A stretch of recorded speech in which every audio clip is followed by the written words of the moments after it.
News Central now at this hour continues with reactions on the death of Nigeria's Chief of Army Staff. The Senate Committee on Marine Transport has indefinitely postponed its public hearing on the Nigerian Coast Guard Bill, originally set for November 7.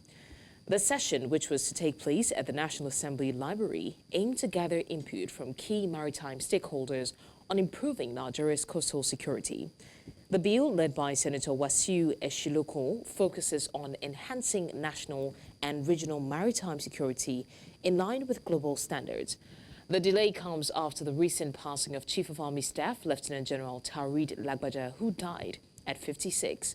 In a statement, Committee Clerk Dauda Bukar expressed condolences and assured stakeholders the bill remains a priority, though a new date has yet to be set.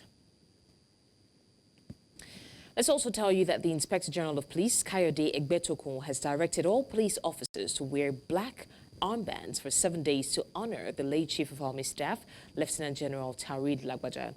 This gesture, announced on Thursday by Police Public Relations Officer Muyiwa Adejobi, commemorates Lagbaja's dedication and bravery in combating insecurity. The directive aligns with the national mourning order from the President, who also instructed that flags be flown at half-mast nationwide for 7 days.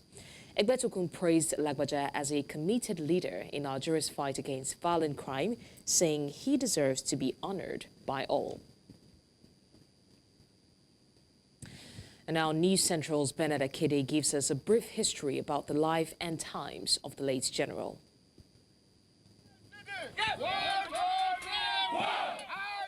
Born 28 February 1968, Lieutenant General Taoreed Abiodun Lagbaja was the Chief of Army Staff of Nigeria. He was appointed on 19 June 2023 by President Bola Ahmed Tinubu to succeed Lieutenant General Farouk Yahaya. Lagbaja, who hailed from Osun State, was admitted into the Nigerian Defense Academy in the year 1987 as a member of the 39th Regular Course. He was commissioned as a second lieutenant on 19 September 1992 into the Nigerian Infantry Corps. Between 1992 and 1995, Lagbaja was platoon commander of the 93 Battalion. From 1995 to 2001, he was platoon commander of 72 Special Forces Battalion. In 2001, Lagbaja obtained the bachelor's degree in geography from the Nigerian Defense Academy. He studied strategic studies at the U.S. Army War College at the master's level. In 2009, he became Deputy Chief of Staff G1 at Headquarters 81 Division, and subsequently he became Commanding Officer at 72 Special Forces Battalion, Makurdi, from 2012 to 2013 and from 2014 to 2015. In 2016, Lagbaja was named the Chief of Staff at Headquarters 8 Task Force Division, Mongunu. He served as Director of Operations at the Army Headquarters Department of Army Training and Operations from January to December 2018. He was a commander of Headquarters 9 Brigade in Ikeja, Lagos, and Headquarters 2 Brigade, Uyo, Akwa Ibom States. Before his new appointment, Lagbaja was General Officer commanding Headquarters 82 Division from March 2021 to August 2022 and Headquarters 1 Division from August 2022 to June 2023.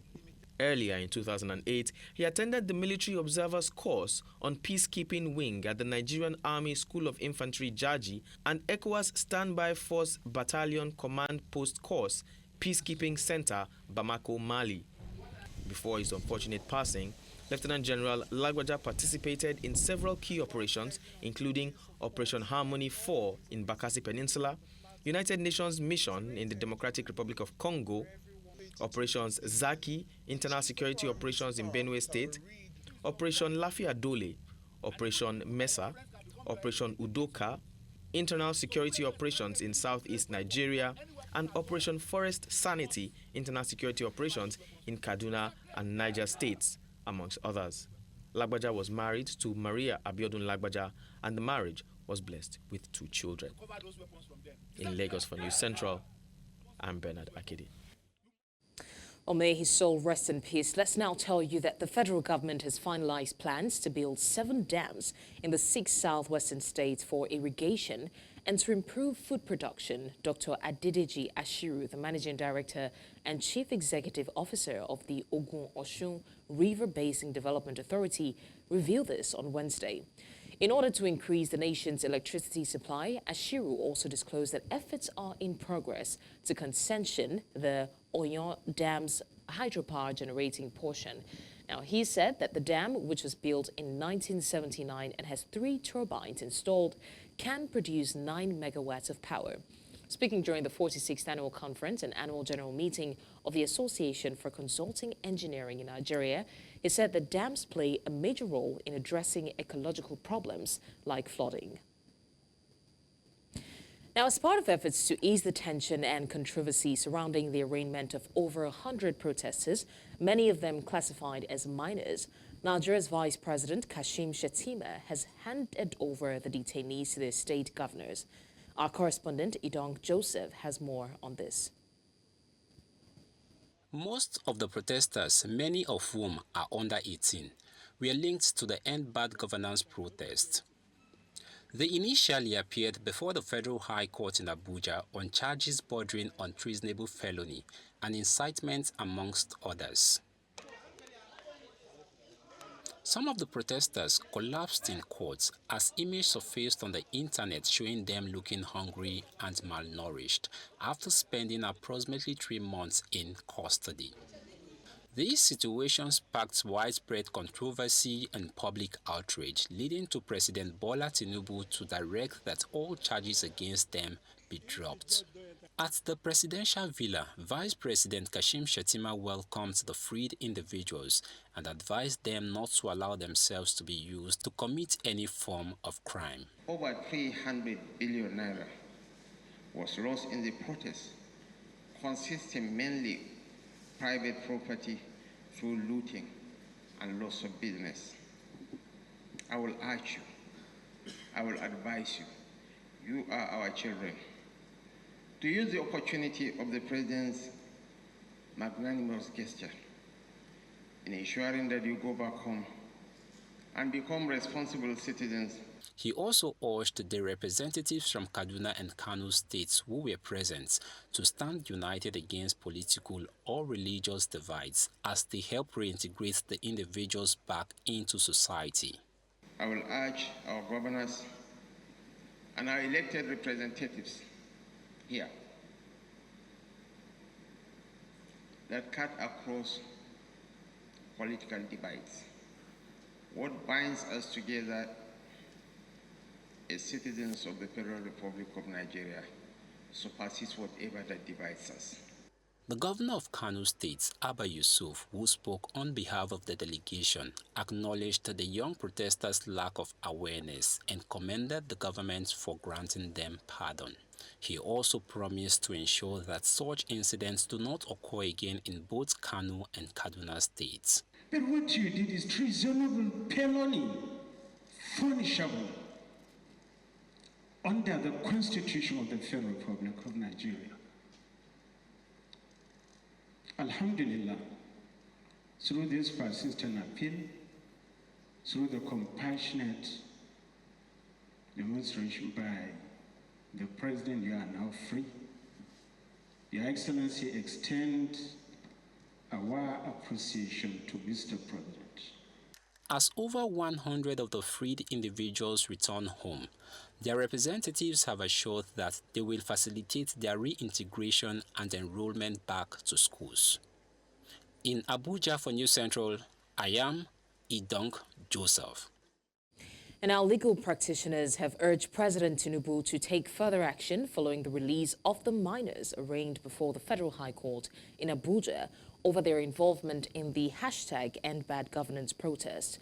This came after the public outcry that greeted the arraignment of the minors who also looked starved. Justice Obiora Egwatu of the Federal High Court in Abuja had dismissed the case against the protesters after an application by the Attorney General of the Federation.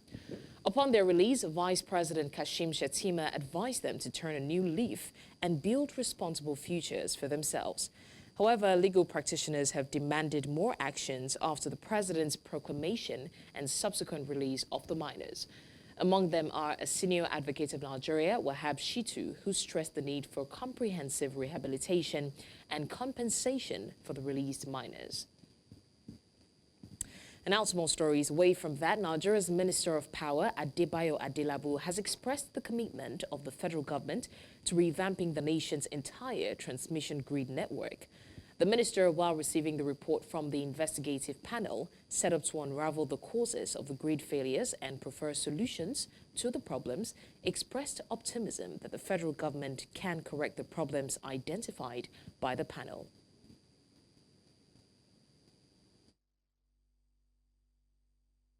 I know that the facilities have suffered poor maintenance in the past, but it is not a situation that is not insurmountable. We can correct it, we can reverse it, if we all believe in this. It touches on our operations and maintenance culture. And the federal government has taken major steps in ensuring that the entire transmission network is revamped through the various projects that have been put into place. We are aware of the PPI, the Presidential Power Initiatives. We are aware of a lot of transmission expansion projects sponsored by World Bank, sponsored by AFDB, being implemented by TCA. And in a related development, the federal government has revealed that poor maintenance culture and inadequate and aged equipment, among other challenges, are the underlying reasons for the incessant multiple collapses of the national power grid witnessed in recent months. It also stated that the high voltage of electricity surpassing the capacity of its equipment caused the blackout witnessed on the 14th and 19th of October 2024. The chairman of the investigative committee probing reasons for grid collapse, Nafisatu Ashabe Ali, revealed this during the report presentation at the ministry's headquarters on Wednesday in Abuja. And this came barely 24 hours after the latest collapse that occurred on Tuesday, making it the 10th time the national grid would collapse in 2024 alone. According to her, the investigative team observed similar challenges and problems affecting all stations during its probe. Many thanks for staying with us. You're still live with us on the news. Now to more stories. The National Association of Academic Technologists has threatened a nationwide strike due to the continued withholding of salaries for more than 4 months. News Central's Umoru Kirawa reports that the association claims that while the Nigerian federal government has approved the payment of salaries, members have yet to see any disbursements. Shortly after a protest at the University of Maiduguri, in a press briefing, the union accused the government of neglecting the welfare of its members, stressing that many academic technologists are now struggling to meet their basic needs. The National Executive Council, NEC, has directed all branches in universities, polytechnics, and College of Education to hold a nationwide protest to drive home our demand. Within 2 weeks, ultimatum, branches have been directed to hold Congress, which we have done now, and conduct a referendum, which we have taken to embark on strike if nothing has been done by the end of the picketing at Abuja. If at the end of 14-day ultimatum, no positive response from the government, the union will embark on the national protest, which culminate into a total and indefinite strike without resource to government.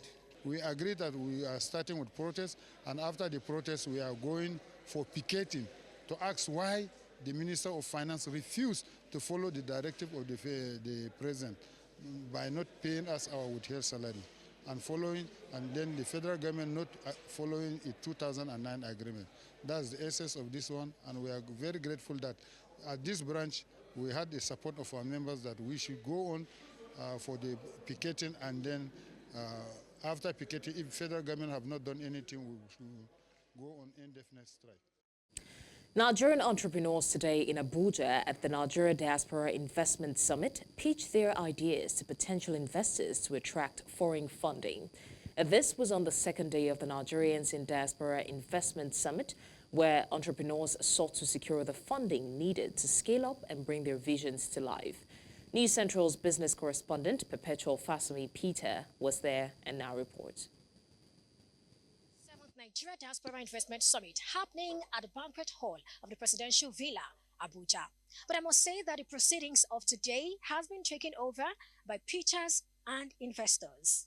We are here to raise 100 million in ethical investment structure. I know by now you may be wondering who a pitcher is. A pitcher is a person or an entity that needs funding for their business.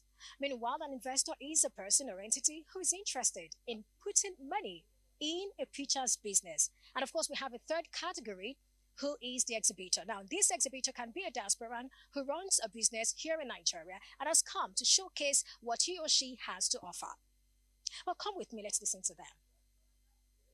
I'm very optimistic that the Nigerians in diaspora want a better life for people in the rural areas who are especially farmers. So I'm very optimistic, very, very optimistic that their funding will come and then we'll be able to put it to good use. That is their money doing good work. Yeah. But what exactly are investors looking for? It's one thing to ask, it's another thing to be ready. So what we're seeing here is that a lot of people are hungry for investments, but not everyone understands how to be investment ready. Anyone can say, give me 10 billion for what? What kind of team have you got? Do you have the right business model? Do you understand your marketplace? These are core venture questions that some people are hitting on the head and some are not. So there's an evolution. People are growing, they're learning. I still have people that I'm related to in this country. We've just decided to become the change, rather than complaining and saying the government should do this, the senators should do this, the policy analysts should do this. We've decided to ask ourselves and take on the challenge and the responsibility to becoming the change that we want to see.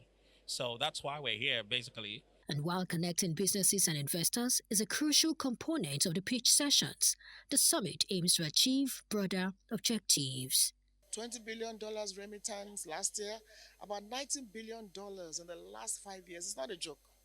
So beyond remittances, we're saying let's engage them for investments. And that's what we're doing. Ours is how do we engage and harness the enormous talents that we have in the diaspora. And for them, it's not charity, but it is home. If there is anything you have discovered that you consider as impediments towards your coming to invest in Nigeria, and you think legislation will help to solve the problem, you can articulate them, send to the Madam Diaspora, Right Honorable Abike Dabrielewa. He can pass it to us. Then we'll address it through our legislative processes. The sessions have been quite engaging, and it is my hope that everyone gets what they desire, as this will translate to more jobs, more monies in people's purses, and of course prosperity for the nation. From Abuja, for News Central, I am Perpetua Fasole Peter. Now, Nigeria's federal government has assured aviation stakeholders that it will tackle controversies and challenges affecting aviation insurance in the country. This was as officials of the Ministry of Aviation, some lawmakers from Parliament and the management of the National Insurance Commission met with stakeholders in the nation's capital, Abuja. News Central's Emmanuel Bagudu reports. It will be recalled that Nigerian airline operators have on several occasions complained of double insurance premium placed on airlines as they are mandated to insure their airlines by local and international insurance companies. This prompted a directive by Nigeria's Vice President Kashim Shettima to the leadership of the Ministry of Aviation to address the issue holistically. The Aviation Ministry officials for the first time have met with stakeholders on the issue in a bid to find lasting solutions. What best global practices are around aviation insurance all over globally, what drives it, the concept that drives it, and how aviation insurance has survived over the ages. The local content provision in the Nigerian law is to protect the Nigerian economy, right? And that even surpassed the local content law of 2010. After hours of deliberation, the Minister of Aviation addressed the press on the burning issue. We're very grateful the leadership of the National Assembly on insurance. They are here and they actually provided useful support and guidance to all of us regarding how they are also thinking. The airline operators of Nigeria, they spoke their minds. The Nigerian Insurance Association, they spoke their minds, and I think we are beginning to understand ourselves. We have reached a resolution that there is need for further engagement on this issue. We also have reached a decision that there is need for the Nigerian Insurance Association to further engage international leaders and financiers to understand their position and their capacity, the capacity they have. It's part of the rebranding of the Nigerian image to the world. And every sector in Nigeria has a duty to rebrand and let the world understand how we are and what we are capable of. That came out of this meeting today, and they will be traveling to us with us to Dublin to meet the international financiers who have invited us in January.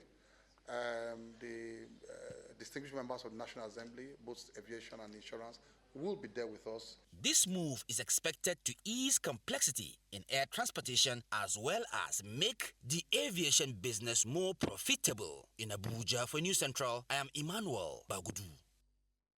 Now, the governor of Plateau State, Caleb Mutfwang, has called for the establishment of harmonized guidelines and standards to ensure value for money, efficiency and adherence to the fundamental requirements necessary for meeting best practices in construction works. The governor, represented by his deputy Josephine Pio, was speaking at the opening ceremony of a 4-day event organized by the Strategic Results Delivery Office, Plateau State. News Central's Chizoba Anyowe tells us more. Substandard structures will no longer be accommodated in Plateau State for the safety of lives, among others.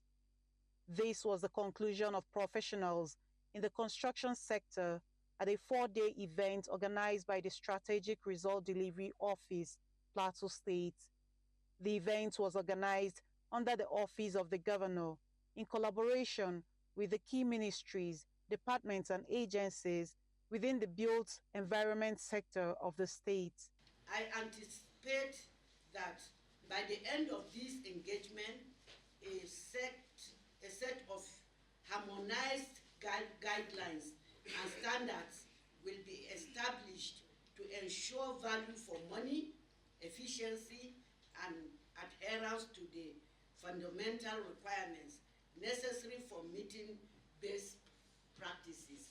The need to put measures in place to ensure the attainment of standardization and efficiency was also reiterated. Every project has an outcome. You want a particular outcome to come for your project that you have begun to do. So if you practice according to international best practices, you are going to get optimal outcomes. 2, you will get an increase in efficiency. 3, during that process, you will develop a process that is structured. Engaging surveyors in the construction appropriately help immensely in reducing such wastage. If that is not done, there's every possibility for contractor to compromise. And if he compromises, government loses money.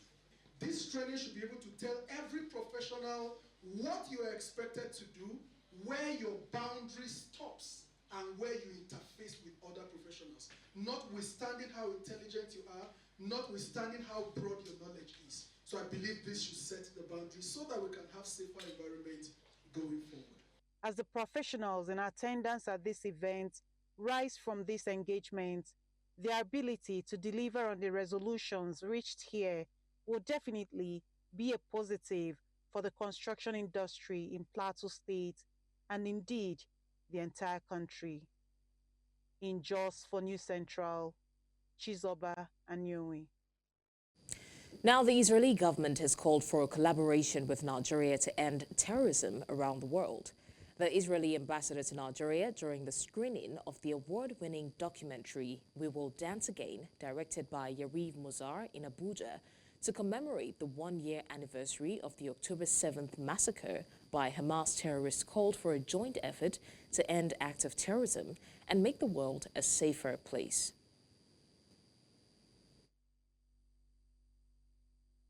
October 7th, 2023 was the single most evil terror attack in Israel's history. Thousands of Hamas terrorists came across the border and they murdered, butchered, tortured, raped and burnt alive innocent men, women and children, and they kidnapped a further 250, of which over a year later 101 of those innocents are still being held by Hamas in Gaza. 101 people, that's not a poster, it's not a picture, they're all individual people, from a 1-year-old baby, a 4-year-old child, women, an 85-year-old man, grandparents being held by Hamas in the terror dungeons in Gaza.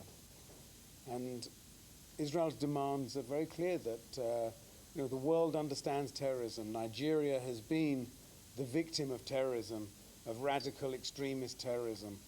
And we all need to stand together.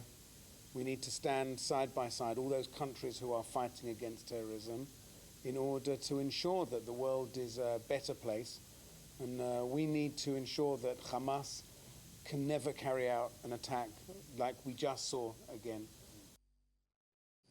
Now to health matters, the Lagos state government says it must keep increasing its readiness to preventing and containing diseases outbreak. This was made known at the 10th African Conference on One Health and Biosecurity, themed From Ebola to COVID-19 and Beyond, strengthening Africa's capacity to address emerging challenges. News Central's Omolola Ololade tells us more in this report. Lagos State, being the epicenter of COVID-19 in Nigeria in 2020, following the Ebola outbreak in 2014, created a policy on emergency preparedness and biosecurity to make outbreak response effective going forward.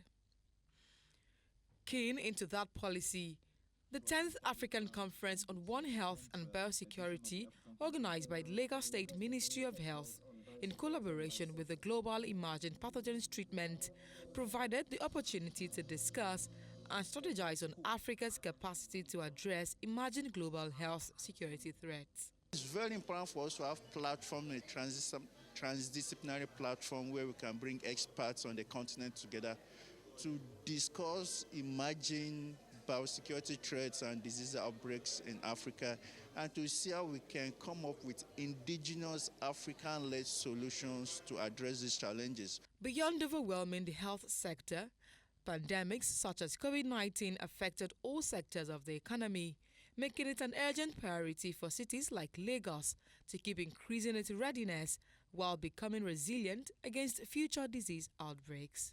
A major outbreak in a city like Lagos could significantly affect the economic needs of a lot of people in the West African zone, cause disruption in social order, and the risk of undoing decades of progress.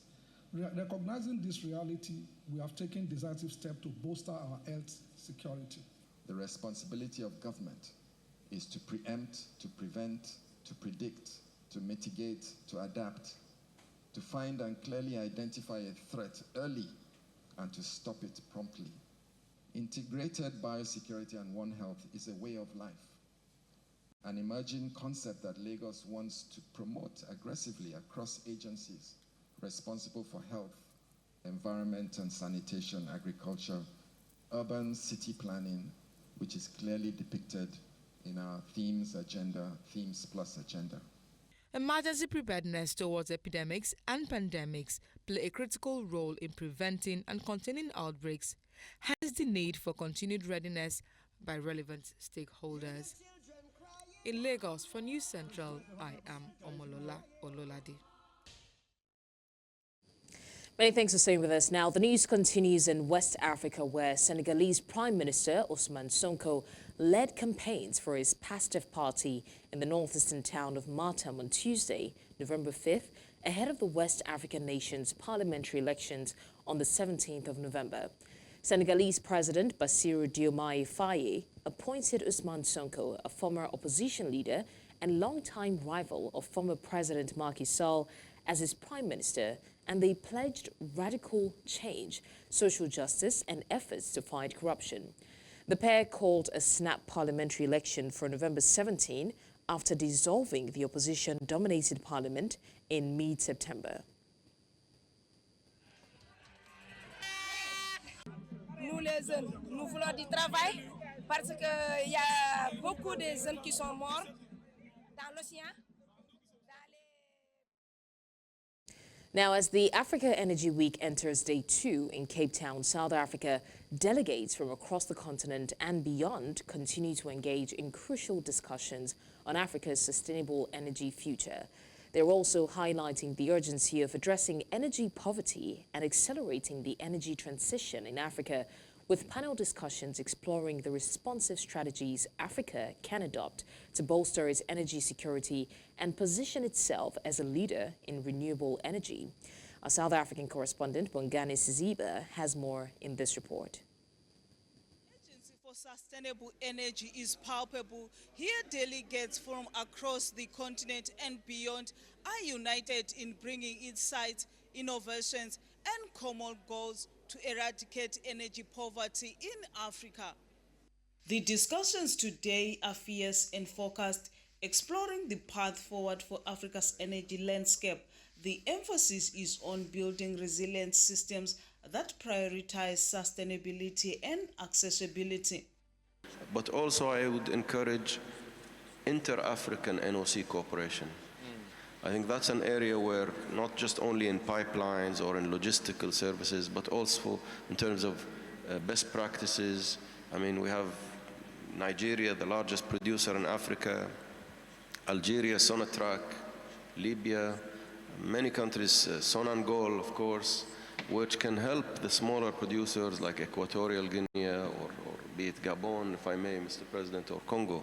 And I think this is another area which could be explored and developed going further down the road in the future. Engagement is key. Delegates pose questions, share experiences, and collaborate on potential solutions tailored for Africa's diverse needs. We have been saying we welcome the investors, but we just want to make sure that when we invest, what the investors expect and what we expect as the host countries, we want to make sure that we are aligned in terms of what it is we want to get out of the partnership. Obviously, the investors will always want to have a good return on their investment. Nobody invests just for nothing. You want to, as an investment, you must get your return on investment.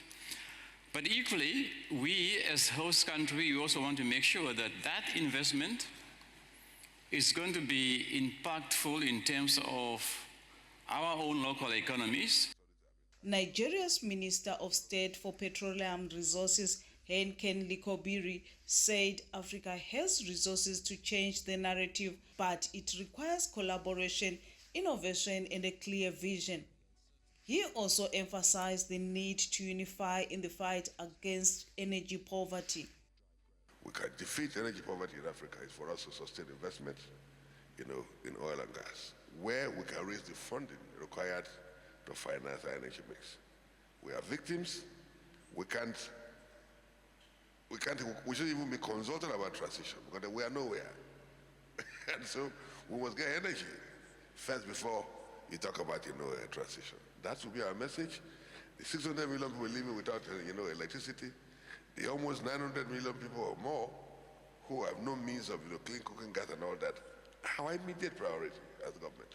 Throughout the day, halls were alive with discussions and networking as business leaders, investors, and policymakers exchanged ideas, drawing upon each other's expertise to chart a course towards energy transformation. As Day 2 of Africa Energy Week unfolds, there is hope among delegates, hope driven by belief that Africa can not only catch up with the rest of the world, but lead in the energy sector. In Cape Town, for News Central, Bongani Siziba.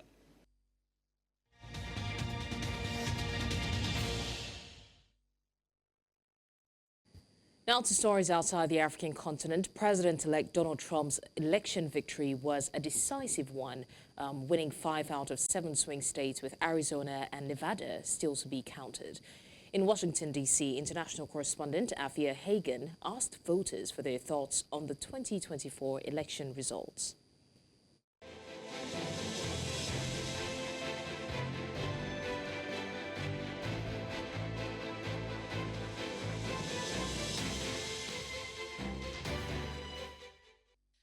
polls have closed. Most of the votes have been counted, and here in Washington, D.C., people are digesting the election results that sees Donald Trump elected for a second term in office. I think that most of that credit goes to the Democratic Party, more so than it does Donald Trump, just because the Democratic Party has spent a long time trying to build this coalition of people that don't really agree. And I think that finally has come home to roost, and that minorities of all groups have looked elsewhere. And I think that the Democratic Party owes that to themselves. So hopefully, if the Democratic Party has any sense, they'll spend the next 4 years soul-searching.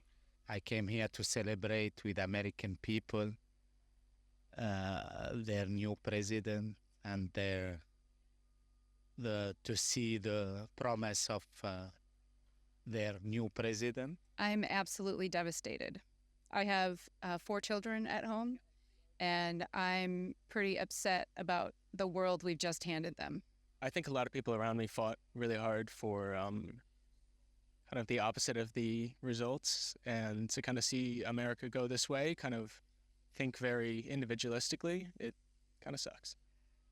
I'm not happy about it, but I wasn't happy about both candidates and the two-party system and sort of the militarism, and like nothing is what it appears to be, that there are hidden forces behind the scenes, that the party elites select who runs and all of that. I think because 2 things. One, we have to give Vice President Harris grace because she had a very limited amount of time to put her campaign together. So that's the first thing. And, you know, just the strides that she made, I don't remember what the numbers were, you know, I thought were pretty impressive with a very limited time. I think, though, that there were some missteps. Emotions are running high, not just here in D.C., but across the country. Millions of people are celebrating what they have been told is a new golden age for the United States. But many are fearing what the next 4 years may bring for them. For News Central, I'm Aier Hagen in Washington.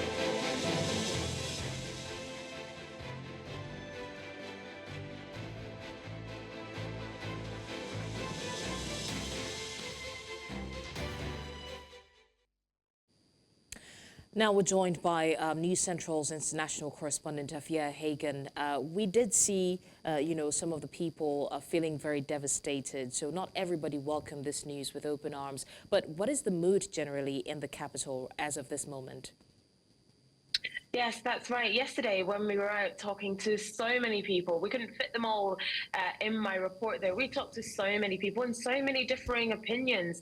There is a lot of people who are very, very upset about the election result, but we must remember that Washington, D.C. is a very blue, very democratic state. It is the home of Howard University, where Kamala Harris went to school. That's where she gave her concession speech yesterday afternoon.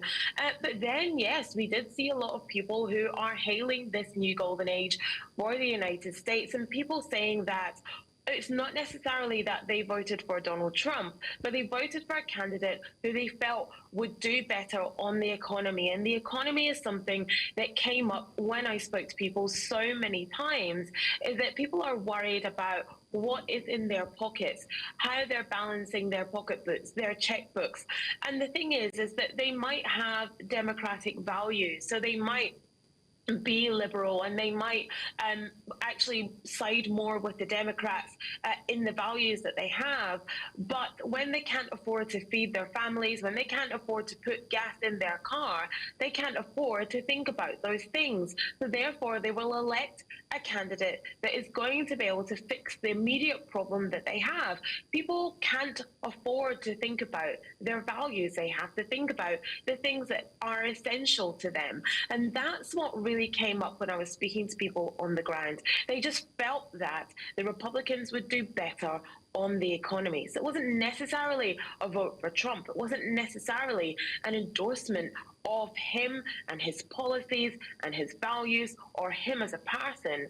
It was a vote for a party that will do better on the economy, a real top issue. All right, and what will we say is next for the Democrats now? Well, the Democratic Party are going to have to do a heck of a lot of soul searching. They have to figure out how they have suffered one of the worst defeats in years. And it comes down to what I was saying about people's values and what they feel was most important. A lot of people saying that perhaps Harris coming off a back foot from a hugely unpopular president in Joe Biden, it was just too high of a hill to climb. That his gaffe in the last days of the election, calling Trump supporters garbage, certainly didn't help either.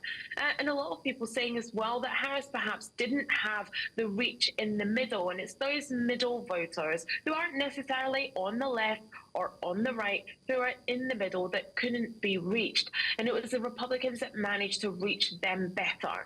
So the Democratic Party now has to figure out how they rebuild. Midterms are only 2 years away. You know, we're talking about another election already, but they're only 2 years away. And that is a time for the Democratic Party to figure out new leadership, take the party forward for a candidate who can convincingly bring them home to an electorate that has completely decided that they don't want anything to do with the Democratic Party. Now, we know that, yes, the Democrats did get a lot of votes, nearly half, but they didn't manage to take it over the line. And they certainly didn't manage to get the squeezed middle, those people in the middle who are really, really worried about their finances. And it's really essential that the Democratic Party figure out how to attract those voters, speak to those people, and bring the party back if that's something that they want to do.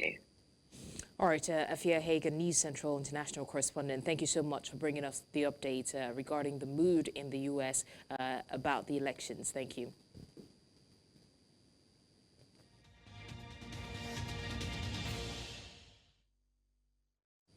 Now to sports stories. Super Eagles interim coach Austin Sonko has announced a 23-man squad for Nigeria's upcoming 2025 Africa Cup of Nations qualifiers against Rwanda and Benin. The squad sees the return of Victor Osimhen and Sadiq Umar as the 2013 AFCON champions aim to secure their spot in next year's tournament in Morocco. Nigeria currently leads Group D with 10 points, needing just one more point to guarantee qualification for the 2025 AFCON. The Super Eagles will first face Benin on November 14, followed by a home fixture against Rwanda in Uyo on November 18. Now, the Bayelsa State government has issued a warning to Bayelsa United, threatening to disband the team if it is relegated this season. Commissioner for Sports Development Daniel Igali announced a 2-match ultimatum for the coaching staff, urging them to improve the team's poor performance. The ultimatum begins with upcoming games against Rivers United and Katsina United, where victories are required to avoid drastic consequences. Igali stressed that despite substantial government financial support, the team has consistently underperformed, and this must be changed.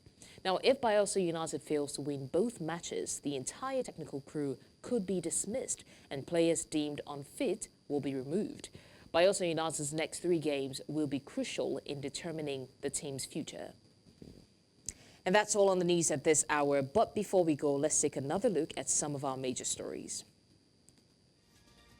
We told you that reactions continue to trail the death of Chief of Army Staff Taoreed Lagbaja. We also mentioned federal government panel blames poor maintenance for multiple grid collapses. And finally, we told you that Senegal's Prime Minister Sonko campaigns in northeastern town of Matam ahead of parliamentary polls. You can watch News Central live on DSTV, channel 422, StarTimes, channel 274, Avo TV, and YouTube. Many thanks for watching. I'm Blessings Mosugu.